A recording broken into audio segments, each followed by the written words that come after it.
Hello, artists. So today I want to talk to you about origami. So we did origami towards the beginning of the school year together, and it was something that a lot of us enjoyed and something that a lot of us haven't done before, but it's something that's really easy for you to do at home. All that you need is a piece of paper. If you have regular paper that you want to use, that's fine, but I encourage you to find something that would otherwise get thrown away. So if you have any junk mail, if you have like catalogs that are really colorful that you get in the mail, anything like that you want to use, any size. A lot of you have seen me do origami with the little starburst wrappers when we have them in class. It can be any size. So this is a piece of tissue paper that I got in a package that I thought I really liked the pattern, so I wanted to use this. So the first thing you want to do for what we're gonna do which is make a heart, is you want your piece of paper to be a square.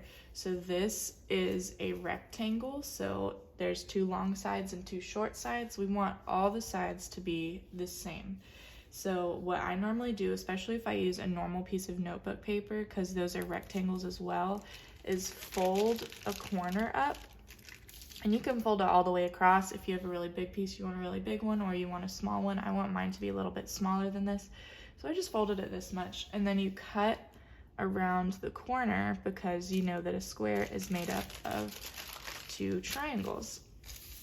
And you do not have to make what I am making. If you would like to look online, on YouTube, on Art for Kids Hub, and find a different piece that you want to make, or you remember one that you've made before or one that we've done together at school, that is totally fine. So I have my square piece of paper, and for what we're going to do, which is make a heart, it matters if you have a front and a back. So if you have a piece of paper that's the same on both sides, you don't have to worry about this. If you want to decorate it after, it's not a big deal.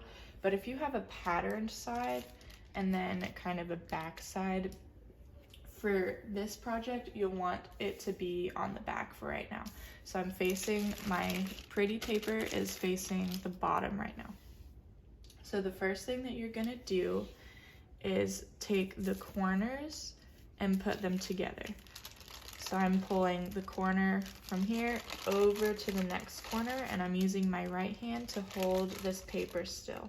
So my corners are matching up, and I'm just going to flatten my paper. And you can see that mine's not exactly perfect because I cut it. If that bothers you, you can trim it or you can just leave it. So I'm doing this to create a crease to make the paper easier to fold later on.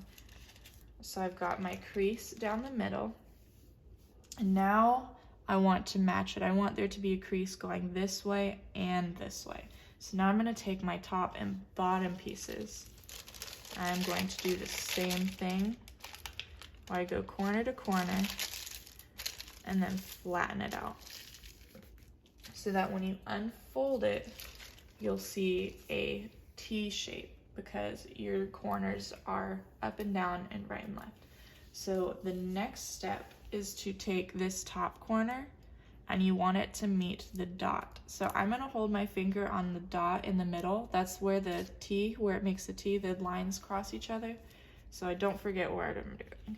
And I'm gonna pull this corner down to my finger so it's right here on the dot. So now I have a diamond shape. The next step is gonna be a little bit hard.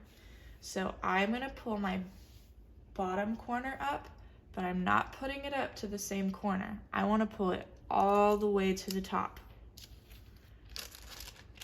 So I'm putting my finger right here. This is where the line, I don't know if you can see it, but this is where that line that goes up and down comes right up here.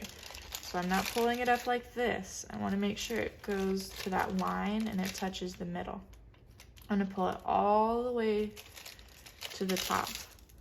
So you can see that this is different because this one goes to the middle. The bottom one I want to go all the way to the top. So the next one, you need to know where your middle line is. So my middle going right up and down here. If it helps, hold your hand here so you know where it is. And you're going to make this bottom line touch the middle line. So how you're gonna do that, if you imagine that there's a line going in between those two, and you would fold it right there. So I'll show you what I mean. So I'm gonna fold it on that imaginary line so that I can pull this up to meet this line. So I'm gonna do that one more time. This bottom corner, or this bottom crease, is gonna touch the middle. So I'm just putting my hand towards the middle of those two lines to help fold it. So I'm pulling it all the way across the middle. This is where my line is. If it's hard for you to see your line, you know that you've met it when this corner piece right here meets this top corner piece. So you don't want it to look down like this. You want it to go all the way up as high as it can without passing it. So you're gonna do that same thing on the other side. And I think you can already kind of see our heart coming too. So this bottom crease is gonna touch the middle crease. So I'm gonna hold my hand to help me fold it over that imaginary line we talked about, up to the top. Make it as even as possible, and then I'll crease it here. So we've already got our heart shape going on, but I want to make it a little bit more clean. So I'm just going to take these corners and fold them down, because I think it makes my heart look a little bit more natural, and it can help you even out your heart if your points are a little bit uneven. I'm going to do the ones on the side as well.